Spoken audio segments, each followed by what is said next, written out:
Good day, welcome to Term 3 Consumer Studies, Grade 10.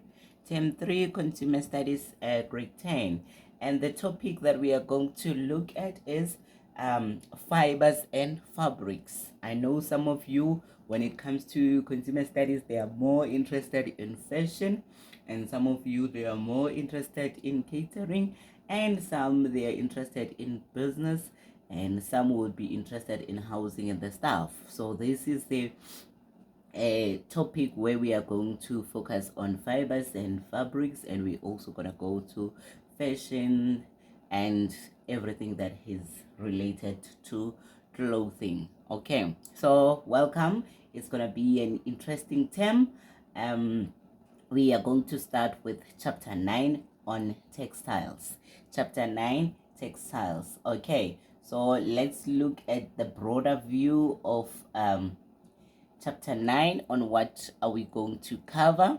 Okay, maybe I should minimize this a lot so that we can see everything what is going to be covered in chapter 9. And chapter 9 is about textiles. Okay, so this chapter is divided into 3 units. Okay, 3 units. The first unit, we are going to look at textile fibers. We're going to look at natural fibers, regenerated cellulose fibers. We're going to look at synthetic and we're going to look at synthetic polymer fibers, and we are going to look at blends. Okay, blends means mix. You have mixed or you have blended. That's unit number 1. Unit number 2, we are going to look at leather and a leather substitute. Some of the things that we think they are leather, they are not actually leather, but they are leather substitute. Okay, so under unit 2, we're going to look at leather and synthetic leather. Okay, and the last unit, which is unit number 3, we are going to look at the choice of textiles for clothing and soft finishing. Okay, because we don't use fibers or textiles just for clothing that we wear. We also use it for the furniture that we see around us. Okay, even in the cars, even a lot of different industries, we also use textile. So when you think fashion, don't think only personal clothing. It is broad. Okay, it is broad, and we are going to focus on fashion. We are going to focus on suitability for particular purpose. We're going to look at fiber properties. We are going to look at the price, and we are going to look at the environmental concern. This chapter, it seems like we do it with every subject that we do. We have to be conscious about the environment for sustainability. Okay, all right. Before I forgot to say, before I forget to say, this chapter is in page 146 of your textbook. Okay, so let's go for it. Okay, let's go to page 147, and we are going to start with the introduction there. Can I zoom it a bit, or is it the right size? Yeah, let's zoom it a bit so that we can see. Okay, we're not going to start with the activity, but we will look at the introduction. The introduction will cover the textile fibers. They say, sorry, in the introduction, they say textile fibers can be natural origin or manufactured from chemicals. We have been introduced to the new term synthetic. Synthetic means it is not original, it is manufactured from chemicals. Okay, so textile fibers can be natural origin or manufactured from chemicals. Before we continue on the next bullet, I think I almost made a biggest mistake. Okay, I explained what is synthetic. Synthetic means something is manufactured from chemicals. Okay, but we are on the chapter that chapter 9 that look at textile, but we need to know what is textile. Okay, so let's look at the definition before we continue. I just want us to get the definition for textile and fiber so that we will understand what we are talking about. My apologies for not explaining this as we start. Okay, let's look. What do we mean when we talk about textile? Textile is a type of cloth or woven fabric. Okay, so textile is a type of cloth or woven fabric. Okay, and then let's look at the meaning of fiber. Fiber, fiber as well. We get that definition. It's a thread or filament from which a vegetable, tissue, mineral resource, or textile is formed. Okay, a thread. It is a thread. Okay, from which a textile is formed. So you see, these are the threads, and these threads, they are used to form a cloth. Okay, which is a textile. Okay, so fibers, they are used to make a textile. Okay, so if we understand those terms, then we are good to go. Okay, fibers are used to make a textile, the different clothes that we see. Okay, and now we can continue. Let's start again with bullet number 1. Textile fibers can be of natural origin or manufactured from chemicals.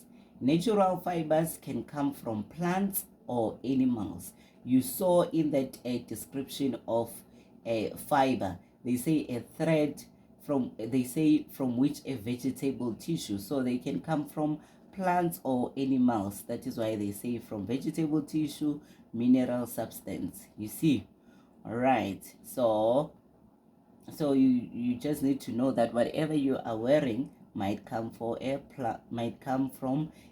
plant or animals. Okay, they say natural fibers can come from plants or animals.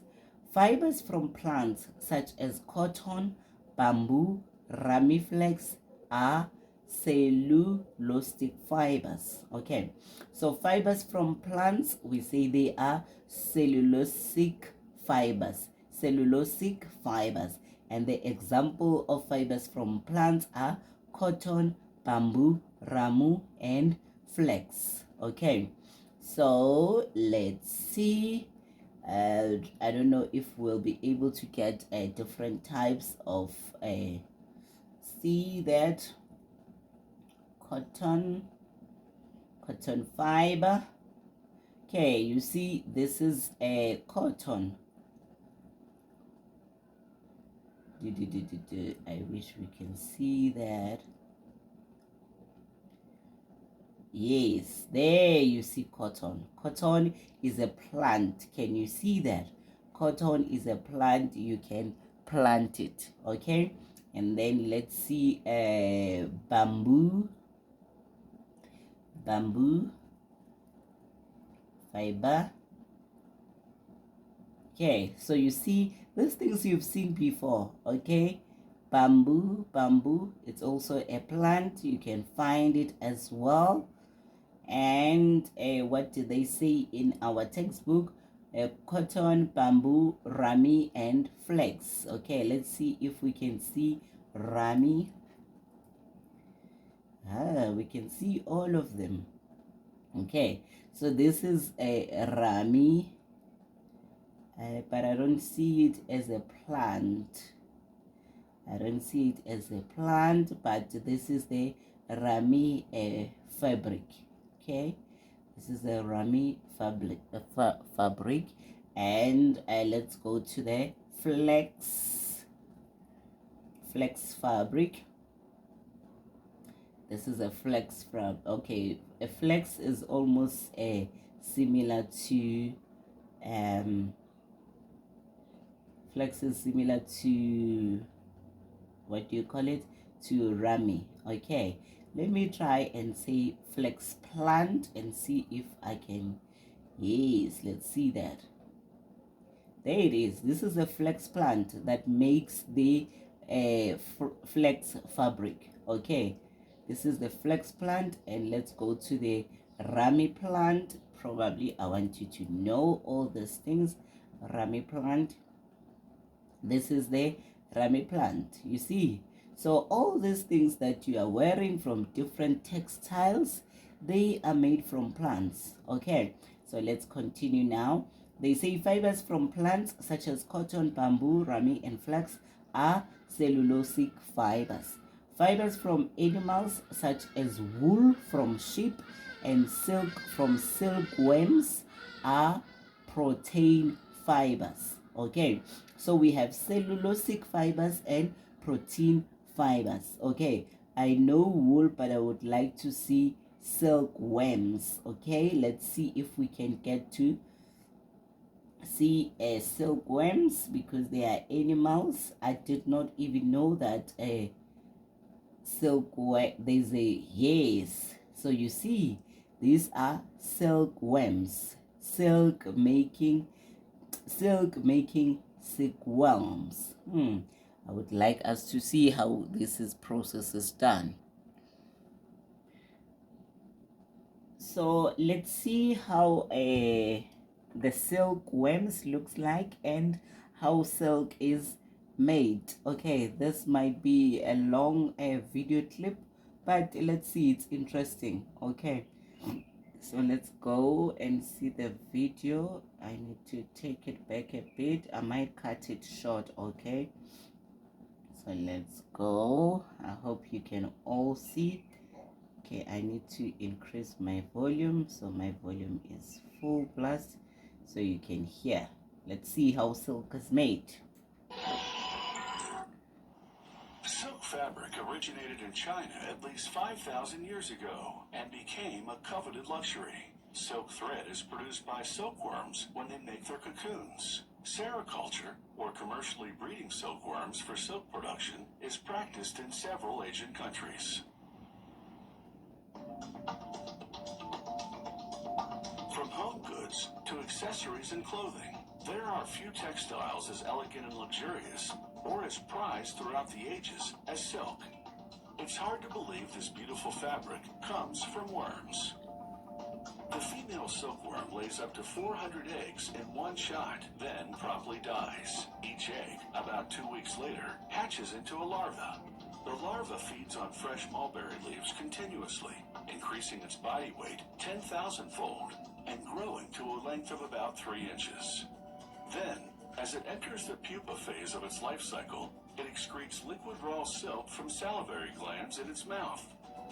When that liquid silk contacts with the air, it hardens into a single thread. Pupating larva winds that thread around itself into a thick, cozy cocoon. Normally, the pupa inside becomes a moth, and the cocoon breaks as it emerges. However, this severs the continuous silk thread. So to keep the thread intact, they boil the cocoon for about 3 minutes to kill the pupa inside before it transforms into a moth. Boiling the cocoons also makes the wound thread easier to unravel by melting away most of the sericin, the gelatinous protein that binds it. To harvest the silk, they take threads from 30 to 50 cocoons at a time. They feed them all together through a hole in the bamboo stick onto a hand-operated reel. Then, slowly and carefully, they turn the reel, unraveling the cocoons.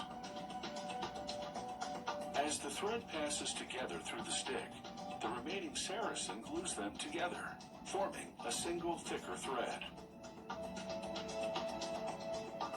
The silk threads coming together are so fine, only about 1/100th of a millimeter in diameter, that it takes 2,000 to 3,000 cocoons to produce a pound of silk thread. Unraveling cocoons is a time-consuming process because a single thread can be as long as 9 professional soccer fields.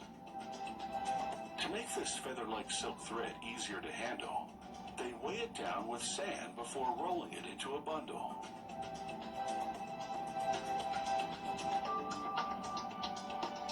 Next, they wash away the sand and remaining sericin, then bleach the thread so it will uniformly absorb the synthetic dye. It's critical to monitor the ratio of dye to hot water, as well as water temperature and soaking time, as all these factors combined affect the quality of the color. After rinsing away the excess dye with lukewarm water, they hang the thread to dry.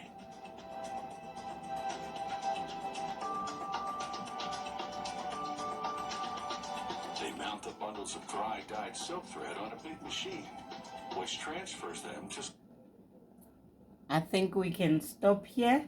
At least we have seen how the silk thread is made. Then later on, it can be made to a silk fabric or silk textile. Okay, so there are so many things that we don't know. You can even be a farmer and farm silk using silkworms. This is very interesting. So let's go back to our topic.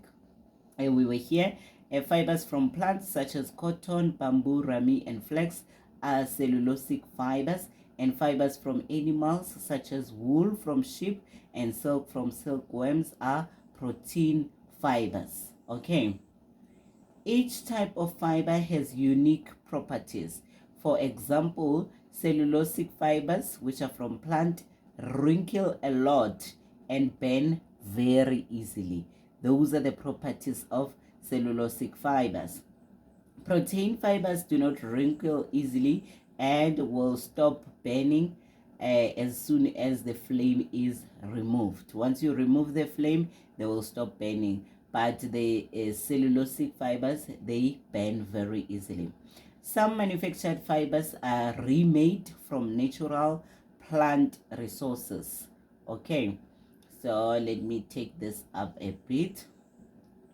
Viscose rayon and lyocell are manufactured by dissolving wood pulp, which is cellulose, in a chemical substance. They are known as regenerated cellulosic fibers. Okay, let's read this bullet again. Some manufactured fibers are remade from natural plant resources. For example, viscose rayon and lyocell are manufactured by dissolving wood pulp in a chemical substance. They are known as regenerated cellulosic fibers. So you also need to know these fibers that are manufactured from natural plant resources.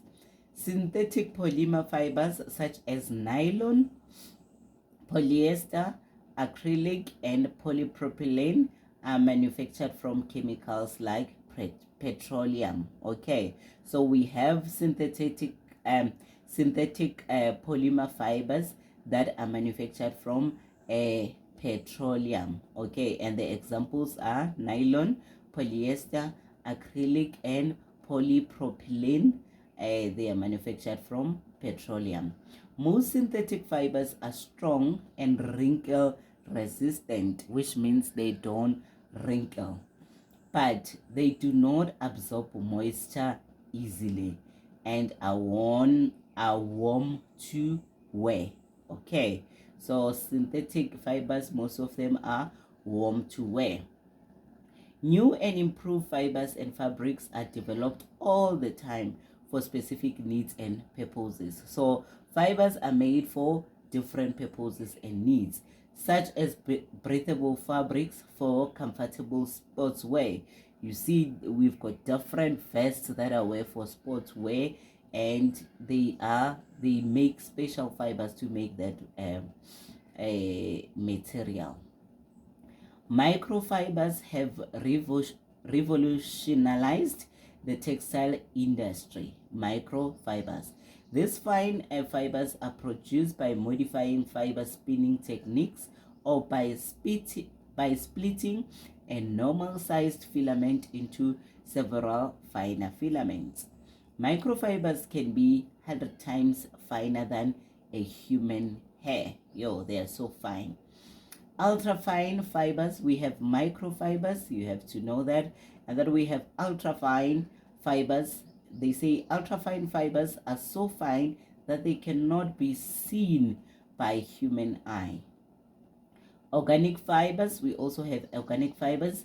Organic fibers are environmentally friendly because fewer fertilizers and pesticides are used to produce them, and fewer chemicals are used to process them. So you see, you can go to the shops and they will tell you that this jacket is made out of organic fibers.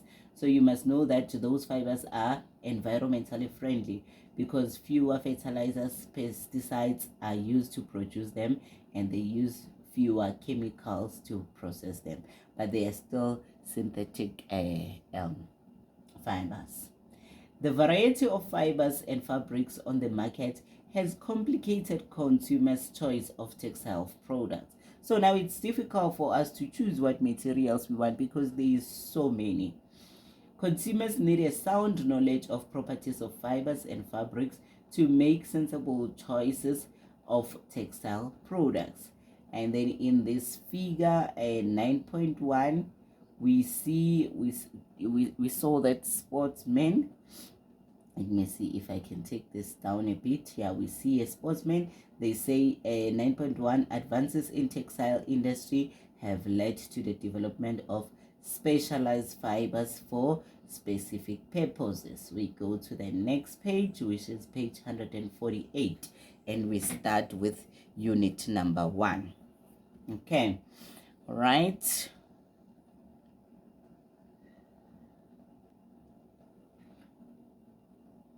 So in unit number 1, we look at natural fibers. Natural fibers includes cellulosic, which is plant, and protein fibers, which is animal fibers. Cellulosic or plant fibers, all cellulose fibers burn easily and will keep burning until only ashes are left. These are the properties of cellulosic fibers. When they burn, they smell like burning wood or paper. Two examples of cellulosic fibers are cotton and linen. Okay, so let's look at these two. The cotton flower and ball and the flax plant. We have already seen this in our introductory video there. Then we have a table 9.1. They say table 9.1 describe the properties of cellulosic fibers, which is cotton and linen. You must know these properties. Okay, so here they give you a type of cellulosic fiber. They give you the properties, they give you the uses, they give you the disadvantage, and they tell you how do you care for those fibers. We have the first one there, that is cotton. I want to minimize that. Let's see. Okay, no, let's let's maximize it. Okay, so the first one that we have is cotton. Okay, they say cotton fibers are found in seed pods of cotton plants. Conventional cotton is environmentally unfriendly, and organic cotton is now available in many colors. Okay, so you see here the label says 100% cotton. And then what are the properties of cotton? Cotton, it is strong and it's becoming stronger when wet. Okay, and it is abrasion resistant, which means it will withstand rubbing when washed. So you can wash it. It is a good conductor of heat, so it is cool to wear. Okay, its ability to absorb moisture and its soft hand makes it comfortable to wear and use. And it does not it does not build up static electricity. These are the properties of cotton that you need to know. And let's look at the uses of cotton. Cotton fabrics can be made in wide selection of weights, textures, colors, and pattern. They are ideal for towels, bed linen, dishcloths, summer clothes, and they are well-known examples of what is this? Calico, muslin, denim. Okay, and t-shirting, toweling, corduroy, pickle, and hack-aback. Okay, These are the uses of cotton. What are the disadvantages of cotton? Unless treated to be shrink resistant, cotton will shrink when washed. So when you wash something that is made with cotton, it will shrink. They have poor resilience, so it wrinkles easily, and the mildew and bacteria damage it. Mildew causes a strange smell and eventually rots the fabric. And then silverfish eat stained or heavily starched cotton fabric. So the silverfish will eat the fabric. So if you don't know what silverfish it is, it's a small insect that normally you see it in the pack clothes. So they say silverfish will eat the stained or heavily starched cotton fabrics. Let me show you how does the silverfish looks like. You know this little thing? Yes. Okay, normally you find it in the wardrobes or kist where you store your clothing items. Okay, normally it's this type. Okay, and how do we care for cotton? Cotton articles are easily to care for because they do not require special treatment. Fabrics can be washed and dried at high temperatures. Resistant They are resistant to alkalis. Okay, so how must we care for it? Any cleaning aid can be safely used. They can be bleached. Strong acid will destroy cotton completely. In sunlight, discolors cotton fibers, and cotton should be ironed with a hot steam iron. Okay, so you need to iron the cotton the cotton clothing, or the clothing made from cotton, because remember, one of the properties is that they wrinkle easily. So we move to the second fiber, which is on page 149. That is the linen or flax. Okay, I did not know that linen was flax. Okay, so you have to go through the same the description of a linen. What are the properties for linen? What are the uses? What are the disadvantages? And how do you care for linen? Okay, and it's easy. They say for linen you can care for it as you care for cotton. Okay, so which means for linen you must, when it comes to care, you must know all these points that are on cotton. Okay, so you cannot write for me if it's asked on the exam or test that how do you care for linen or flax, and you write you care for linen or flax as you would care for cotton. No, you don't do that. You write all these points. You will say that linen articles are easily to care for because they do not require special treatment. And you can say linen fabrics can be washed and dried at high temperatures, and any cleaning aid can be safely used with linen.